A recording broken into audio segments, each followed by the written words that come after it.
wabarakatuh. Selamat malam pemirsa dimanapun Anda berada. Semoga dalam keadaan sehat walafiat dan terus dalam lindungan Allah Subhanahu wa taala. Hari ini hari Kamis tanggal 3 Oktober 2024. Ya, menjelang berakhirnya eh, pemerintahan Presiden Joko Widodo, program food estate ternyata masih berjalan. Program yang diluncurkan pada tahun 2020 untuk ketahanan pangan nasional yang kemudian harusnya digarap oleh Kementerian Pertanian namun menggandeng Kementerian Pertahanan, ya.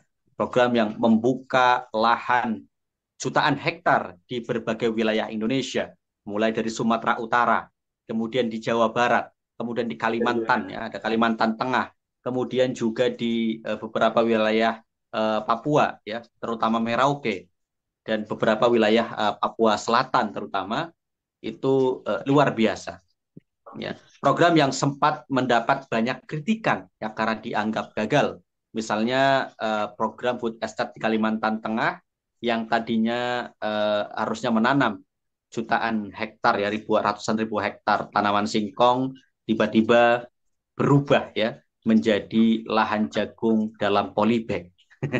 Luar biasa, dan itu terjadi setelah bergantinya Menteri Pertanian dari Syahrul Yassin Limpo ke Amran Sulaiman. Ya, kita tahu Syahrul Yassin Limpo ditetapkan tersangka oleh Komisi Pemberantasan Korupsi dan juga menyeret Firly Bahuri yang pada waktu itu Ketua KPK, ya, terseret bersama terkait ya tukar guling tersangkanya SYL. Dan akhirnya Firly pun dicopot dari Ketua KPK dan ditetapkan sebagai tersangka, namun statusnya tidak jelas karena sampai saat ini keberadaannya pun juga membingungkan. Namun kali ini program Food Asset terus berjalan, bahkan Wakil Menteri Pertanian yang baru, Sudaryono, yang merupakan Ketua DPD Gerindra Jawa Tengah, mendapatkan posisi menjadi Wakil Menteri Pertanian agar tidak maju menjadi calon Gubernur Jawa Tengah. Ya. Meminta ya bantuan Australia untuk membuka lahan sawah baru terkait ya apa namanya lahan rawa di Kalimantan dan juga di Merauke untuk kemudian meminta teknologi dari Australia untuk kemudian membantu Indonesia. Kali ini kita berbincang dengan uh, biasa narasumber kita ada Bung Agung Wisnuwardana. Kita akan berbicara tentang ketahanan pangan ya yang kemudian dibantu oleh Tentara Nasional Indonesia.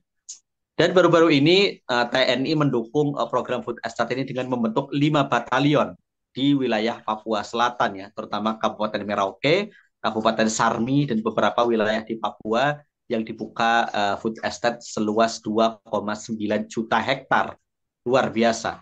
Dan di Merauke sendiri lahan yang paling banyak karena memang secara luas kalau nggak salah itu Kabupaten Merauke merupakan kabupaten terluas di Indonesia. Nah, namun masalah yang utama dihadapi di Merauke adalah lahannya yang kebanyakan lahan rawa. Ini yang cukup apa namanya membuat sulit ya. Assalamualaikum, Bung Agung Wisnu. Waalaikumsalam warahmatullahi wabarakatuh.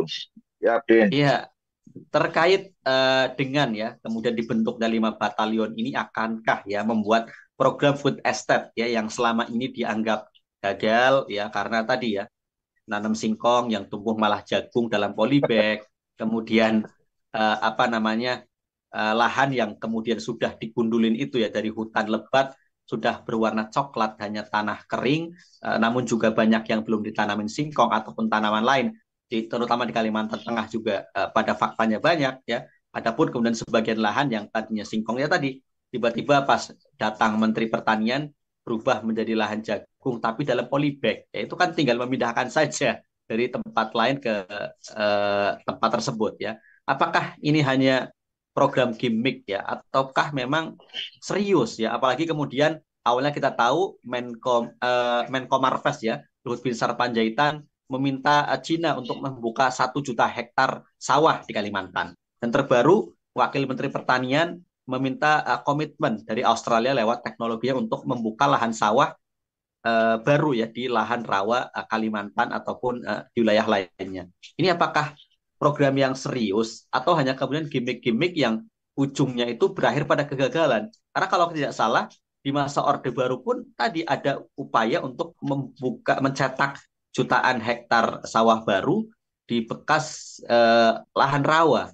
Apakah ini akan mengulang kejadian yang sama, food estate yang kali ini tahun 2020 ya? Ataukah ini hanya ya sekedar upaya untuk kemudian glorifikasi bahwa kita itu serius dalam ketahanan pangan? Itu seperti apa? Silakan Bung Agung, perspektifnya. Ya, oke, makasih, Lin. Baik, pemirsa YouTuber Berjuang dimanapun berada. Gini, isu tentang ketahanan pangan ini memang menjadi isu global itu yang harus menjadi catatan kita semua ya. Jadi isu global itu istilahnya karena kita tahu bahwa problem perubahan iklim yang terjadi sekarang menyebabkan banyak sekali kegagalan panen di banyak tempat karena cuaca yang tidak menentu itu. Terus kemudian bencana yang terjadi di hampir semua tempat. Di samping juga kemudian nasionalisme pangan. Mbak, nasionalisme pangan itu nyata sekali ketika kasus COVID-19 beberapa waktu yang lalu, di mana banyak negara menahan pangannya untuk kebutuhan di dalam negerinya masing-masing, sehingga tidak saling backup. Kemudian kita tahu bahwa keguncangan soal pangan ini hampir sama kayak energi. Hampir sama kayak energi, yaitu satu bagian dunia ini mengalami problem rantai pasok, misalnya karena perang Rusia-Ukraina, ini menyebabkan problem luar biasa terjadi di seluruh dunia. Kenapa ini bisa muncul demikian pula, demikian model? Karena memang pangan hari ini bukan sekedar dimaknai eh, eh, bukan sekedar dimaknai apakah kita mandiri atau berdaulat, enggak itu.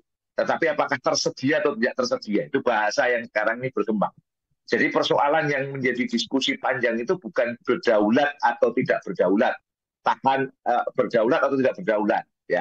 Yang dibincangkan kita tahan atau tidak tahan, beda ini mana. Ada ketahanan pangan, ada kedaulatan pangan. Kalau ketahanan pangan, yang penting suplainya ada, yang penting pasokannya ada, lancar itu. Kalau kedaulatan berarti kita harus mandiri, ya kan? Kalau ketahanan berarti yang penting suplainya lancar. Ketika tidak ada perang, ketika perdagangan dunia berjalan dengan baik, maka pasokan itu rata-rata lancar. Nah, cuma persoalannya mana yang memasok lebih banyak. Contoh kita baca kedelai ya. Saya akan bicarakannya agak rinci, baru nanti masuk ke konteks Sudaryono, bicara tentang food estate supaya nanti enak. Jadi kasus yang kedelai misalnya. Kedelai ini kan karena pertarungan di pertanian di era kebebasan seperti sekarang menyebabkan produktivitas kedelai di transgenik ya yang ada di Amerika itu jauh lebih produktif daripada di Indonesia. Ketika lebih produktif, maka kedelai-kedelai lokal itu nggak mampu untuk bersaing karena kedelai impor akhirnya masuk. Bagi negara nggak persoalan mau impor mau tidak impor, yang penting tersedia, ya itu kan? Yang penting tersedia. Nah, persoalannya begitu nanti perang dunia akan berkembang, maka apakah bisa rantai pasok ini lancar? Enggak ternyata. Contoh sederhana, waktu kemarin ramai Rusia-Ukraina, rantai pasok terkait dengan tepung terigu menjadi persoalan. Gandum ya, maksudnya gandum menjadi persoalan. Sehingga di sanalah Pak Jokowi akhirnya harus berangkat ke Ukraina, berangkat ke Rusia untuk memberikan politik gandum sebenarnya. Demi kepentingan ya banyak pabrik-pabrik ini yang sangat membutuhkan gandum dari negara-negara besar, terutama dari Ukraina, dari Rusia ya. Nah, ini yang terjadi sekarang. Sehingga apa yang disampaikan Prabowo beberapa waktu yang lalu menarik memang. Kita akan memasuki kemungkinan perang dunia. Nah, ketika itu terjadi, maka nggak bisa tidak Indonesia harus punya kesediaan makanan secara mandiri.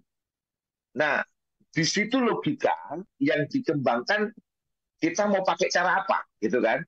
Kita mau cara struktural kultural atau dengan cara memasukkan lagi ruang industri di sektor pertanian. Maknanya bukan ruang industri ya, ruang pertarungan bisnis di sektor pertanian. Nah, apa yang terjadi sekarang ini? permintaan ke Australia, permintaan ke Cina, ya, itu sebenarnya adalah logika untuk mempercepat ketersediaan pangan dengan memasukkan investasi asing. Alias pangan itu didekati dengan model bisnis gitu, Tim, kira-kira. Dengan model bisnis. Nah, kita memang kalau berharap pada kultural masyarakat sekarang yang udah lama meninggalkan pertanian, menjadi gagap pastinya. Dan ternyata, Din, kenapa di Kalimantan Tengah ini soal kultural ya? Ada persoalan yang banyak. Kenapa Kalimantan Tengah kemarin itu gagal food estate itu? Karena yang bisa berkultur mengelola sawah itu nggak gampang. Beda antara kultur mengelola sawah dengan mengelola sawit. Kalau mengelola sawit itu dicebloke itu selewel, ditanam, kemudian dibiarkan, kemudian dikelola paling 2 minggu sekali, seminggu sekali, itu cukup. Tapi kalau kita nanam padi, itu nggak bisa demikian, harus intensif. Nah, yang bisa intensif itu ternyata secara kultur orang-orang Jawa. Orang-orang Jawa itu sebenarnya sudah menempati di wilayah yang dipakai food estate di Kalimantan Tengah itu sebenarnya. Cuman mereka tiba-tiba harus mengelola lahan seluas itu yang gempor, Pak, akan kuat gitu kan. Sementara orang-orang asli nggak mampu untuk melakukannya. Jadi problem luar biasa secara kultural. Sehingga pola-pola yang sekarang akan ditata itu kan mekanisasi. Nah, balik lagi ke semula. Jadi pendekatannya nggak bisa kultural lah sekarang yang didekati. Tapi pendekatan apa? Bisnis akhirnya. Nah, logika bisnis inilah yang dipakai akhirnya untuk mengelola proses-proses yang ada. Nggak mungkin dong, misalnya gini sederhananya, Dim. Contoh di Merauke. Merauke ini kan Pak Menteri Pertanian tadi, kamu bilang Amran Sulaiman ya. Amran Sulaiman. Itu kan ngajak saudaranya itu Haji Isam. Ya terbuka aja Haji Isam itu saudaranya kan gitu. Haji Isam. Haji Isam itu sudah buat tambang sebenarnya, tapi diminta untuk menurunkan ribuan ekskavator untuk membuka lahan gitu. Untuk membuka lahan. Artinya gini lah, nggak mungkin dong Haji Isam datang itu gotong royong tanda petik gitu, nggak ada untungnya. Pasti ya dikejar untung lah. Paling nggak untung proyek membuka lahan kan gitu. Untung penyewaan ekskavator, paling nggak gitu kan ya. Kira-kira perkara nanti lanjut atau tidak kan belakangan. Kalau misalnya Haji Isam pun akan diminta untuk mengelola food estate misalnya di Merauke, artinya nggak mau gotong royong juga lah, pastinya berpikir bisnis kan. Pertanyaannya, memungkinkan tidak mengelola pertanian di Indonesia dengan logika bisnis? Sebenarnya memungkinkan kalau masuk nilainya. Ya, kalau ini saya nggak bicara benar atau salahnya dulu ya. Ini bicara memungkinkan atau tidak mungkin, tetapi lokasinya di mana? Kalau lokasinya di wilayah-wilayah yang akses mudah, pengelolaan hitungannya masuk, ya kemungkinan akan untung gitu ya.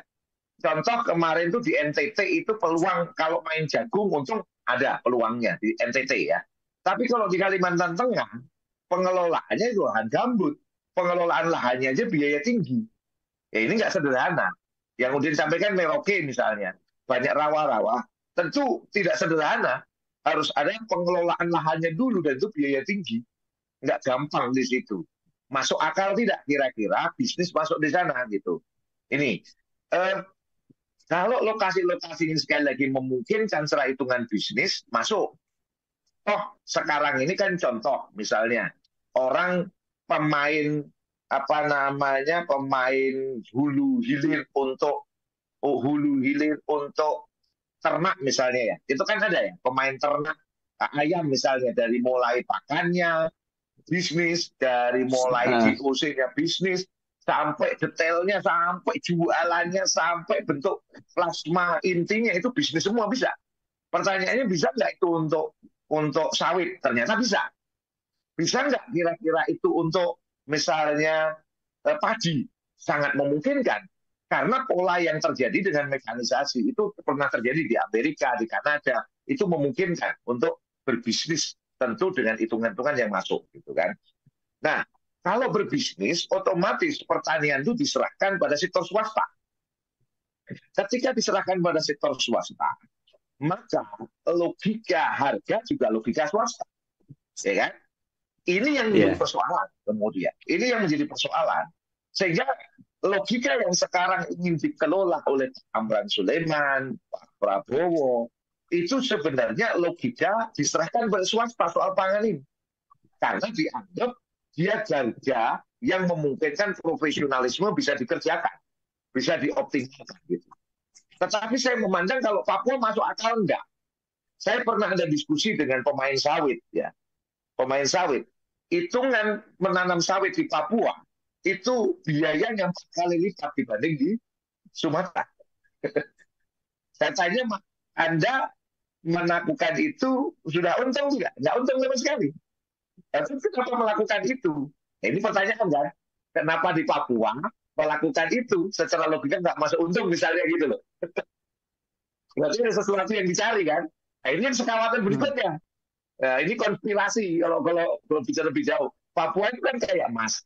Hampir semua tempat-tempat yang menarik itu ya. Contoh ya, wilayah-wilayah yang orang itu bisa ngira-ngira ya. Orang kalau di atas tanahnya itu tanaman subur, di atas tanah itu lada banyak, tanahnya merah, maka banyak nikel.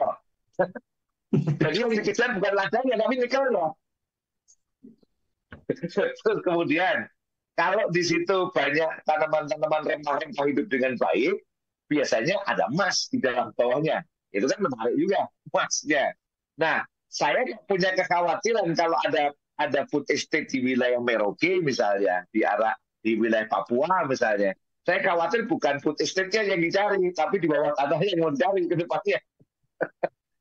Itu yang saya khawatirkan ya, yang saya khawatirkan. Oke, tapi melepaskan diri dari konteks itu. Melepaskan diri dari konteks itu. Sekarang pertanyaannya, food estate dengan pendekatan bisnis pola ini, apakah akan kita lakukan?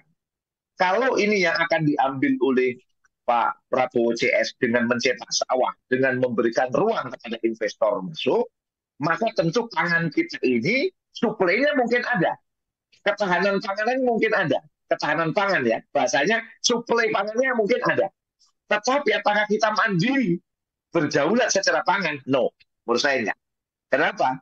Karena berarti kita akan mencegah kultur petani hidup di tengah-tengah kita. Kita akan mencegah anak-anak muda ini untuk menggeluti pertanian. Karena persoalan pertanian ini ada 1, 2, 3, 4, 5 faktor. 5 faktor penting. Ada faktor politik, ada faktor keamanan, ada faktor ekonomi, ada faktor sosial, ada faktor fisik teknis. Ya, fisik teknis. Kalau kita bicara tentang politik, berarti kan kita mesti bicara tentang apakah kebijakan kita memberikan ruang untuk tumbuhnya petani misalnya. Atau memberikan ruang pada sektor bisnis untuk mengelola pertanian. Kembali ke diskusi itu akhirnya. Oke. Kalau ternyata secara politik memberikan ruang pada sektor bisnis masuk ke dunia pertanian, ya jangan pernah kita berpikir kedaulatan pangan. Oke. Yang dua, keamanan, membangun stabilitas. Kita tahu bahwa persoalan pangan ini persoalan yang sangat rawan. Yang sangat rawan. Ketika ketersediaan pangan ada, tetapi masyarakat tidak punya daya beli untuk membeli pangan, persoalan akan terjadi luar biasa itu nanti. Pertanyaannya, mau gimana Pak Prabowo menata ini semua? Kemudian soal ekonomi gini, masyarakat itu mau masuk ke dunia pertanian, itu kan kalau untung. Kalau nggak untung, buru-buru mau masuk. Saya ngitung ya, kalau orang nanam padi hari ini, mau dijual, nggak masuk akal. Nggak masuk akal pokoknya. Sehingga itulah yang menyebabkan banyak petani menghindar dari sektor pertanian dan anak-anak muda tidak tertarik masuk dunia pertanian. Persoalan di situ. Dan Indonesia mengalami situasi itu.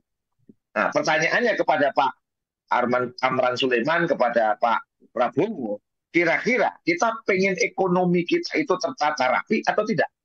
Kalau ingin tertata rapi, ya berarti harus memberikan ruang kepada rakyat banyak menikmati kue-kue pertanian yang memang hari-hari di tengah-tengah masyarakat. Mereka bisa mendapatkan untung di sektor pertanian, ketersediaan pangannya. Ya, itu harusnya yang dikedepankan. Oke. Kemudian aspek sosial. Aspek sosial itu apa? Kultur.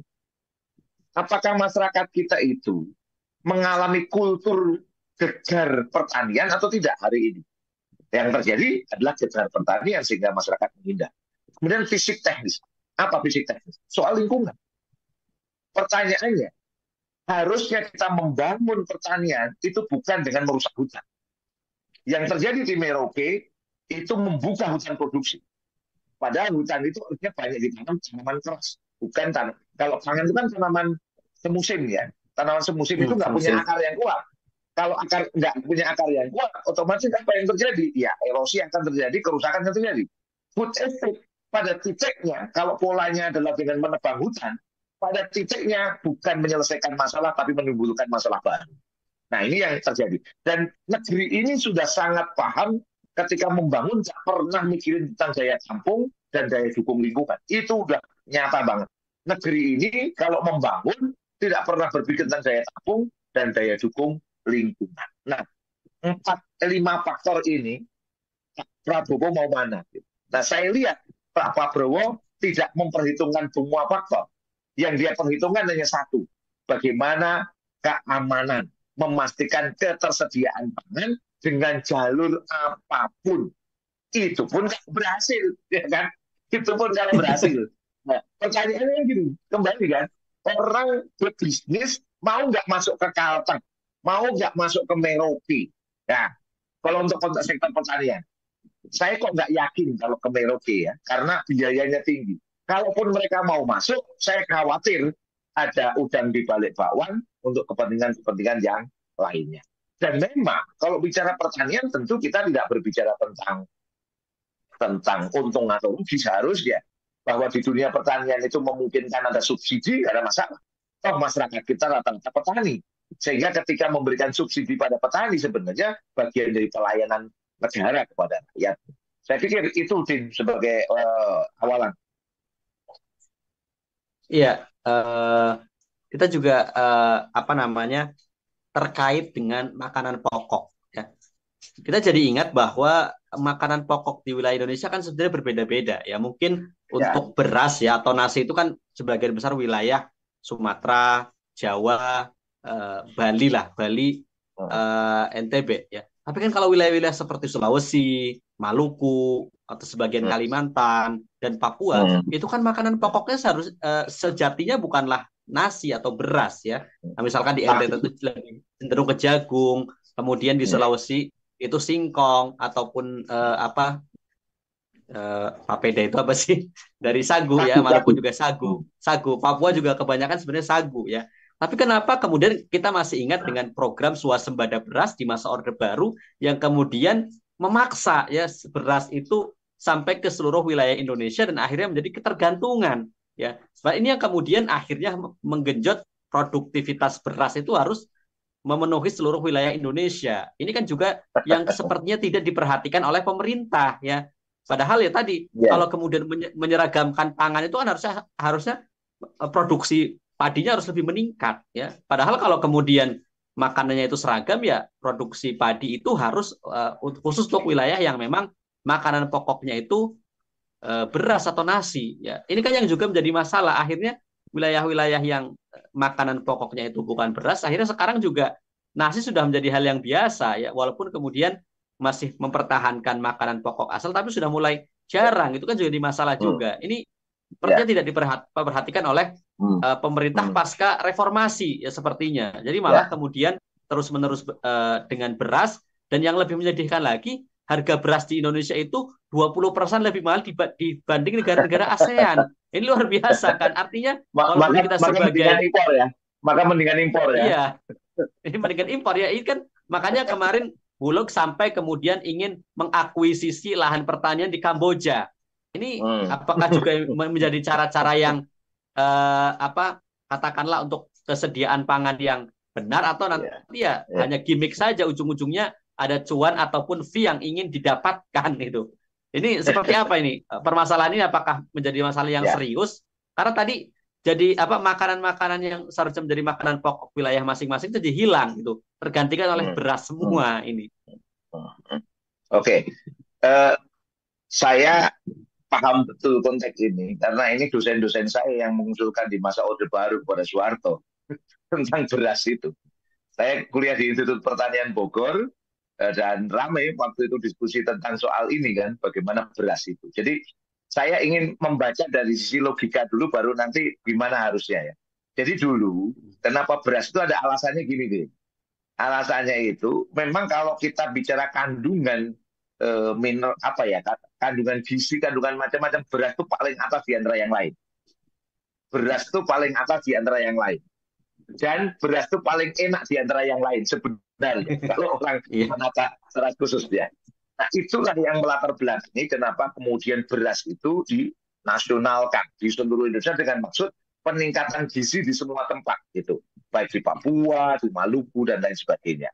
Cuman itu tadi betul kata Udin bahwa ada persoalan dalam pengelolaan pertanian dan pangan kita itu parsial. Ngelihatnya hanya satu sisi. Ya kalau ngelihat dari sisi bahwa beras itu gizinya lebih tinggi, ya wah kayak seluruh dunia hebat. Tapi sumber daya guru kita gajinya masih rendah, nggak mampu dia, pulang harus ngojek, ya pusing lah dia mempersiapkan banyak hal. Nggak mungkin itulah kira-kira kan.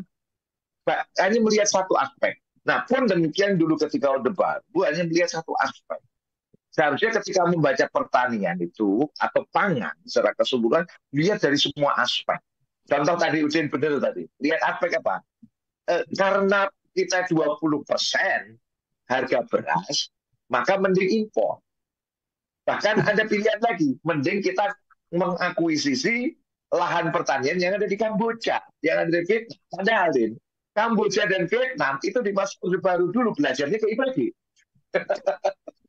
Thailand itu belajarnya ke IPB, ya nggak logik itu sebenarnya, nggak logik benar-benar. Mengakuisisi, artinya apa? Artinya dia itu hanya melihat satu aspek dan instan pengennya gitu. Belum lagi kalau nanti ternyata yang diburu ente-nya gitu kan. Apa? Karena logikanya selalu yang penting pangan tersedia, pangan tersedia. Persoalan apakah pangan itu harganya mahal dari impor, dari tempat lain, nggak ada persoalan mereka. Tuh satu. Kemudian apalagi? Negara sudah mikir, loh, nanti kalau pangan kurang kita kasih BLT, parsial lagi BLT gitu misalnya. Terus sejak Mas Soeharto itu juga begitu. Ketika rame kan gini, ketika semua diberasisasi, itu kan hama muncul di mana-mana sih. Hama warna ini pada zaman itu warna coklat karena memang satu hamparan semuanya padi semua ya otomatis hama itu muncul lah di tempat-tempat itu sehingga apa muncullah logika intensifikasi ekstensifikasi responsif menyelesaikan masalah terus nanti tiba-tiba pangan nggak ada di pasaran operasi pasar misalnya ya kemudian dipikirkan lagi bagaimana pangan berubah diversifikasi pangan jadi bagaimana pangan itu tidak lagi malah sekarang berkembang nih kalau dulu harus diberasisasi setelah banyak mie instan mulailah dipikirkan bagaimana diversifikasi pangan berbahan baku non beras. Nah, non beras apa ya mungkin bahan-bahan impor dari gandum dari macam-macam ngaco lah semuanya karena nggak komprehensif. Nah, pertanyaannya nggak pernah dipikirkan oleh negara yang aspek sumber daya manusia. Sejauh mana sumber daya manusia akan menekuni dunia pertanian? Aspek kelembagaan misalnya dulu di masa Soeharto ada yang positif saya lihat ya ada kelompok tani ada kelompok pencapir ada penyuluh itu datang ke lapangan karena apa kelembagaan pertanian itu dihidupkan hari ini kelembagaan pertanian nggak dihidupkan ya boro-boro akan berbicara banyak hal kemudian aspek modal sosial ingat pertanian pangan itu selalu lekat dengan modal sosial. Zaman dulu bapak-bapak kita, ibu kita nggak pernah ada masalah soal pangan tuh sebenarnya. Nggak ada persoalan dengan pangan itu selalu tersedia. Kenapa? Karena ada modal sosial. Ketika nanam mereka bisa gotong royong, ketika mereka ponjo namanya, ponjo itu nanam tembakau di masa itu ya, bisa bersama-sama dan itu bisa selesai dengan cepat sekali banyak hal. Kemudian aspek sumber daya alam. Apa aspek sumber daya alam itu? Aspek sumber daya alam itu komprehensivitas membaca bahwa pertanian itu jangan merusak alam. Nah, saya melihat solusi masalah pangan ini dilakukan sangat parsial. Kenapa sangat parsial? Karena logikanya ketahanan pangan, Kalau ketahanan pangan yang penting tersedia. Mau impor, mau intensifikasi, mau diversifikasi, nggak masalah. Yang penting tersedia. Kita itu bukan begitu cara memandang. Kalau kita pengen serius membangun pangan, membangun pertanian, maka yang dipikirkan bukan sekedar ketahanan, tetapi apa? Kedaulatan. Karena kedaulatan pangan itu bicara kemandirian. Kalau bicara kemandirian, maka harus ada kesadaran menyeluruh, baik politiknya, ekonominya, sosial budayanya, terus kemudian sumber daya manusianya, aspek fisik teknisnya, ini disiapkan integral secara keseluruhan, menghasilkan langkah-langkah strategis sampai langkah-langkah teknisnya, ada program-program jangka panjang yang itu diletakkan dalam bentuk-bentuk milestone-milestone yang jelas. Bukan sekedar instan apa yang penting tersedia, instan yang penting barang ada. Kalau logikanya seperti ini, kita hanya akan menjadi bahan tempat berjualan orang lain dan kita tidak pernah punya kemandirian dan kedaulatan di bidang pangan. Saya pikir kebijakan-kebijakan Pak Prabowo, kebijakan Pak Amran hari ini yang dibicarakan hanya ketersediaan, bukan kedaulatan. Gitu deh. Iya. Kita masih ingat padahal tahun 2009 ketika Pak Prabowo mencalonkan diri sebagai cawapres mendampingi Megawati Soekarno Putri, beliau pada waktu itu posisinya sebagai Ketua Umum HKTI, Himpunan Kerukunan Tani Indonesia. Saya masih ingat beliau selalu berbicara tentang kedaulatan pangan. Petani harus sejahtera, pangan harus meningkat dan harus mandiri. Tapi sepertinya lupa beliau ini ya. Terkait tadi ya, terkait pangan ini, apa sih kemudian bahayanya jika kemudian kita hanya memikirkan ketersediaan pangan ya, atau jangan-jangan nanti kalau hanya ketersediaan namun harganya melambung tinggi, apalagi hari ini faktanya menurut laporan luar negeri dan lain sebagainya, harga beras kita memang lebih mahal 20%.